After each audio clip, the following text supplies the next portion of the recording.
All right, several of you here already know me, but I am Lacy Williams. And so September 30th was our last day of accepting those senior tax credit applications that you've seen the building filled with. And so that gave us just a couple weeks to get everything finalized because these tax credit parcels are actually part of our tax book process for tax season as well. And so we kind of launch from one project right into the other, and they kind of fit together like a puzzle. So our tax credit is called many things. The tax freeze, SB 190, SB 756, the senior credit, the senior freeze.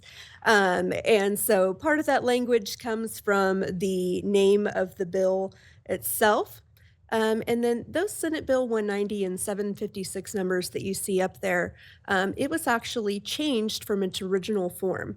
Senate Bill 190 was the first version, and that version excluded some of our civil servants, railroad workers, and other categories of folks. And so there was a fix made to that called 756 that made it completely age-based, so we could be more inclusive of our seniors.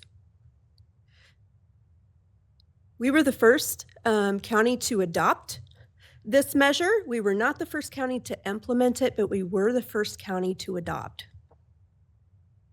Very shortly after Governor Parson signed Senate Bill 190, our commission department adopted that as something we would do here for the 2024 year. So when we talk about a tax freeze, every county is allowed to adopt this differently, and every county has the option of whether or not they want to adopt it, with the exception that it can also be voted in. So what exactly is frozen? Well, here in Greene County, the tax dollar amount is frozen, and in other counties, they've frozen only the assessed value. So the way we adopt it here is for the dollar amount of the taxes to be frozen, with the exception that if the economy should crash and those values go down, the tax bill can lower, but it will not rise due to inflation. Now, our folks can't go build a mansion in their backyard and not be charged for that. That's not how it works. But it does allow our seniors to budget and know how much they're paying as long as there's not add-ons to the property. So the senior tax credit, it is for seniors age 62 and older. It only applies to one home that they occupy as their primary residence in this or any county. And it's a freeze of sorts that freezes the taxes at the amount in which they are in the year they apply. So all of our folks that applied this year, 2024 is what they call their base year. And so that means what they pay this year is what it's frozen at. So it's not what they paid the year before. They're going to have kind of a great reveal of their tax bill, which this year is not scary for folks. This isn't a reassessment year. But in those odd years when it is a reassessment year, that might mean that they experience an increase before they actually get frozen. And that's going to cause some emotions.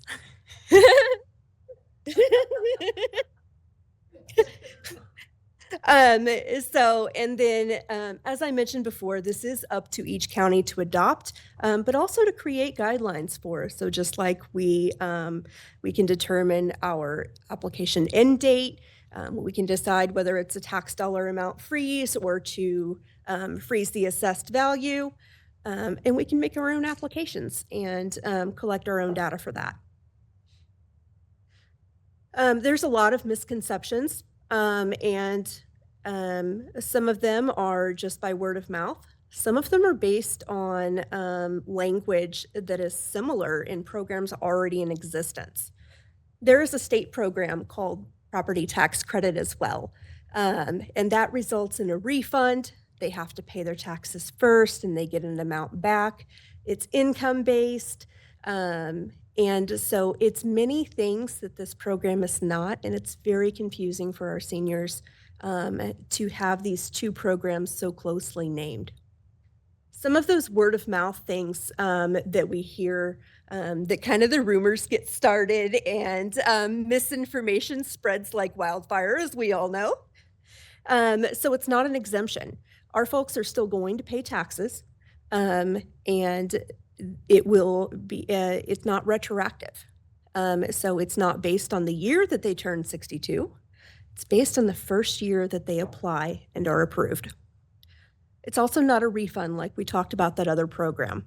Um, so it's not applicable to multiple properties in this or any state or county. And it's not for disabled folks that are under the age of 62. And that was one of the biggest misconceptions, was, and still is that folks that are on 100% disability can apply for this program and they cannot. It's not income restricted. It's not home value restricted. And it's not standardized in its guidelines across the state. So this is here for counties to adopt, but there are no statutes that govern most of the guidelines that us or any other county will use.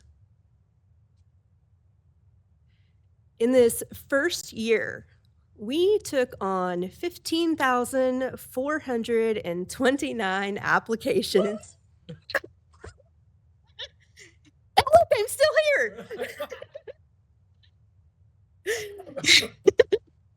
That is definitely not the workings of one office or one person. There were so many offices and participation about to get this going and to get it worked out in the first year. We're going to talk about a few of those later, but this was an absolute fantastic feat to overcome.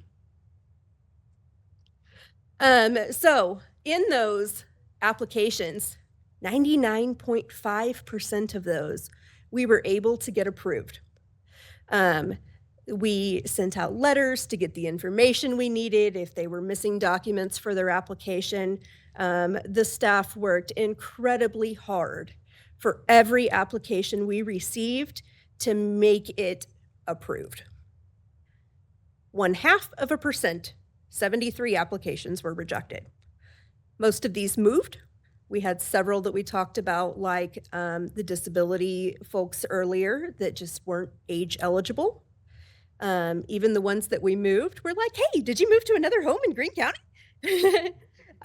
So we tried incredibly hard to get this program approved for every senior we possibly could. So with approved applications or rejected applications comes notifications so we can let our folks know how the status of their application. We were able to send out 77% of those by email as opposed to mail. And that resulted in a postage savings of over $7,400.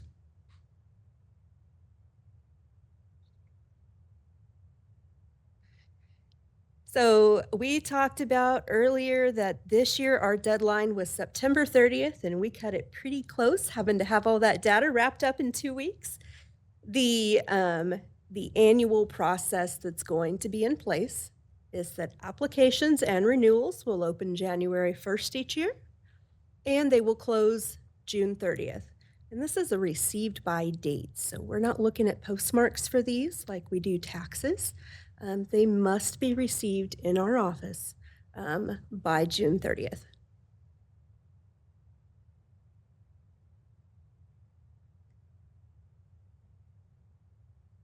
So we have several dedicated places of contact for the senior tax credit. It evolved into its own monster, and so it has its own contact information.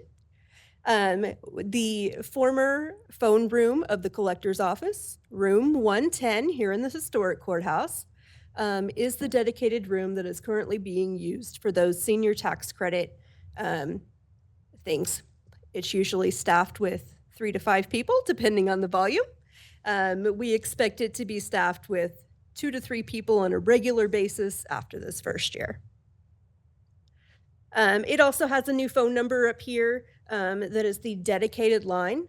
If I know some of your offices get a lot of calls, and some of your offices probably get at least a few calls about the program. And so that information is up there for just if you want somewhere to send those folks. Mhm. And then we also have our own email. The phone line and email remain open for the entirety of the year, and the room itself will only be open to the public during the application period.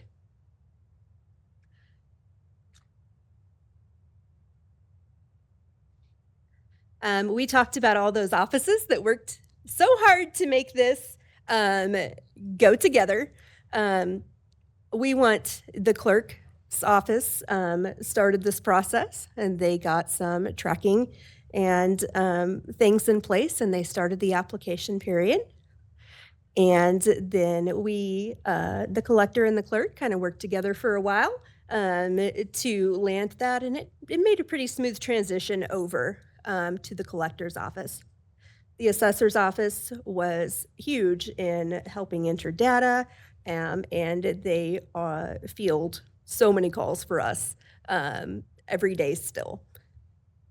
Deputy Piercy wandered around the rotunda and he was a master at keeping that line flowing and helping people to make sure that they had their things. So I want to give a special shout out to him. And then the recorder's office made sure to provide a deed that would work for our purposes to all of our citizens without cost, since they were just walking in there to give it away. And so they were absolutely fantastic. IS has received a ton of demands based on this ever changing program. And I always tell our folks that get a little antsy on the citizen side, you can have it first or you can have us prepared. And this is one of those instances in legislation, you can't have both. And and that usually, oh yeah, I'd like to have that first. So the citizens have been pretty understanding that we're evolving technology, we're evolving our processes, and so we think we're putting some good things out there for them. IS has been pretty understanding with our constant demands, and they're working to make that even better. Also, the auditor's office helped. Oh, yes, the auditor's office has dedicated several hours, many hours of time into investing and make sure we can meet deadlines and organization, and has offered some incredible technological advice to someone who has never been in a database before. So we truly thank everyone involved, and this is just a really good example of how we just make it work. Who has questions? Um, I may know the answer, but the senior tax credit is income-based. Do they get both still? They do. One does not affect the other. And that is a very common question asked. So these folks that are receiving or eligible to receive the state program that's been often referred to as circuit breaker are still able to apply for this.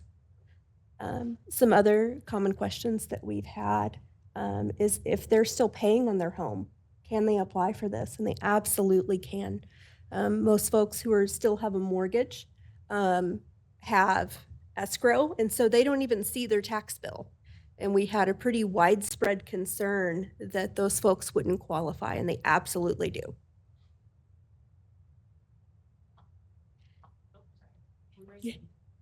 Yes. So it's my understanding too, there's always, going forward in the future, there's going to be an initial application for people who apply that year, and then people have to reapply every year, correct? They do have to reapply. So the renewal process is going to be much shorter than the initial application. The purpose of that is that it's how we know that the home is still owned by the same party, and that both people are still alive. Many of these are joint applications. And so we want to cover as much of that ownership as we possibly can, but we also need to be notified if that changes. So that's going to look like a renewal card. We don't exactly have the card in place yet, so I wasn't able to bring a template. But the theory is that it will be mailed out. It will be a two-sided postcard, so it will arrive with their address on one side. They'll be able to flip it open, answer a few questions, sign it, and then just stick it together, put a stamp on it, and send it back. So it will require no documentation from them, just the answers to the questions and the signature. My question was also about the renewal process, so since Elena already asked that, follow-up then. So is the renewal only going to be through the postcard system, or is there going to be an electronic option to do that? Or that's maybe still being explored or ruled out? Currently, we do not have an electronic option in place. We are exploring the idea, but signatures are a huge part of this. And so to maintain the integrity of the data, we have not worked out digital signatures at the moment to go the digital route. We do offer email in all things we do. So we will have a short form on email that we can send them, and they can print, sign, take a picture of it, and send it back. Our emailed applications came to hundreds a day. And so we absolutely try to offer everything we can in that while still maintaining the integrity of that data, because we don't want someone to, we're taking money out of districts to do this. So we want to make sure that this credit is going truly to our seniors, and that the signatures that come back are from the homeowners we approved. Any more questions? Why don't you share some of the interesting things, stories? 15,429 applications we received.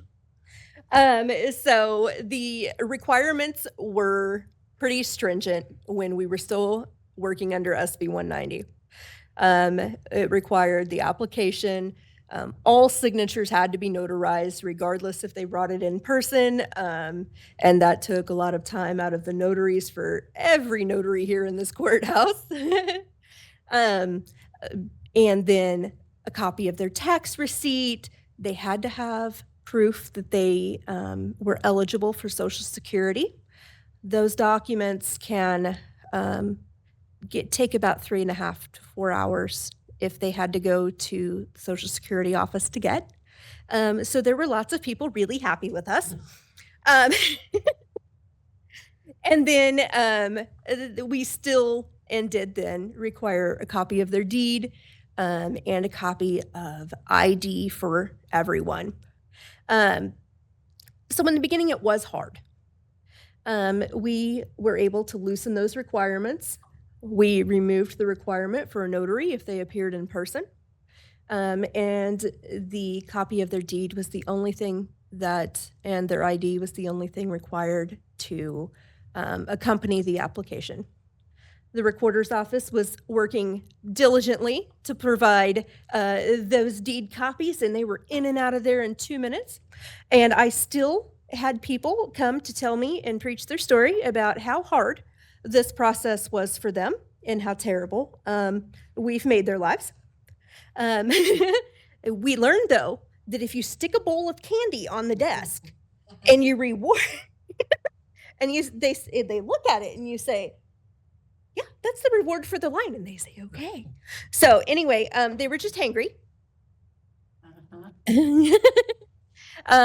We got some incredible responses from the team, though, that worked. While there were a few and far between people that were having a bad day or whatever, there was also a lot of really positive response about our teams working together and with the good experience they had in the courthouse.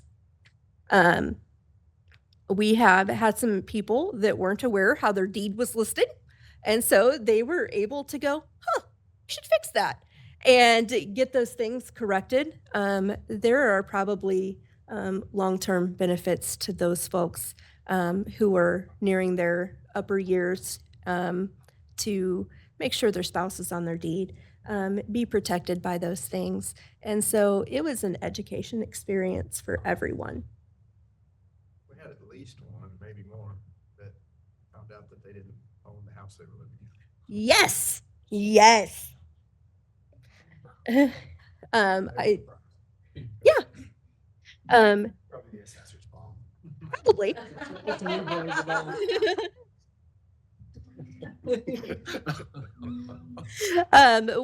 So the deeds was a big one. It was kind of fun for the citizens and us. So they learned which of their properties were in the trust and which ones weren't. Um, and we received some incredible education in our office about how to read those things. You have any specific experiences, Alan? Just some of those, as you said, most people, some didn't know what a deed is.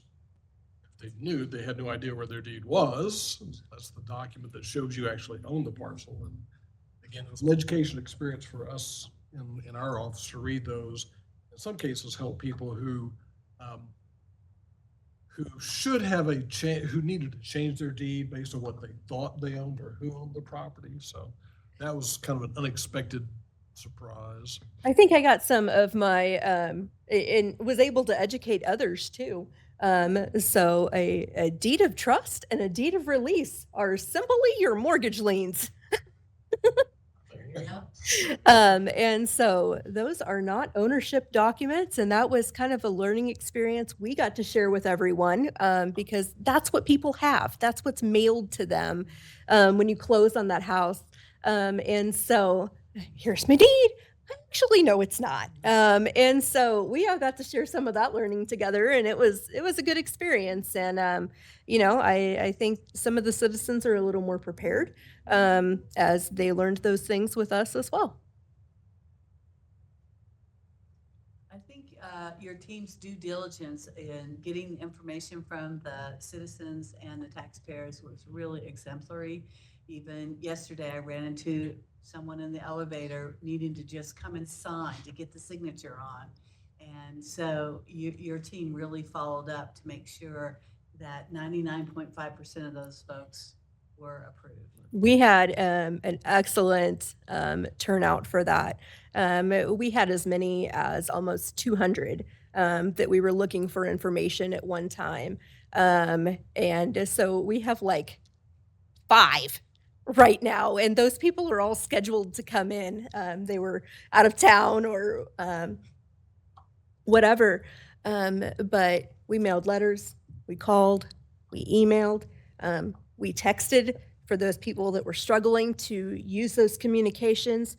We worked with the Senior Age Division of Aging, and they helped some of those folks with mobile notaries.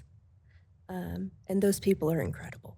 They are an incredible resource to get people who volunteer to do those things.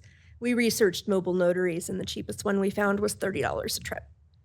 And they were able to find those resources for those folks at no cost. That's awesome. What was the volume? What was the high level mark for volume, both in person, email, what on a single day? I think we hit 345 applications. And those are completed applications. Those are not the people we sent away to go get their spouse deed. Those were completed applications. Those were in person. I did not quite hit 300 in a day for email. And that was on September 30th. That was the very last day. And I was amazed by the response and how easily people were able, they call, hey, I'm going to put that in the mail on the 28th. Please don't do that. Come see me. Oh, yep, I can do that. That last day response was incredible, not only from the citizens, but also from the staff. I think the whole collector staff was in the hallway with little rolling carts, taking those applications and getting those approved. Anything else? Thank you, Have a Lacy. couple. All right, thank you.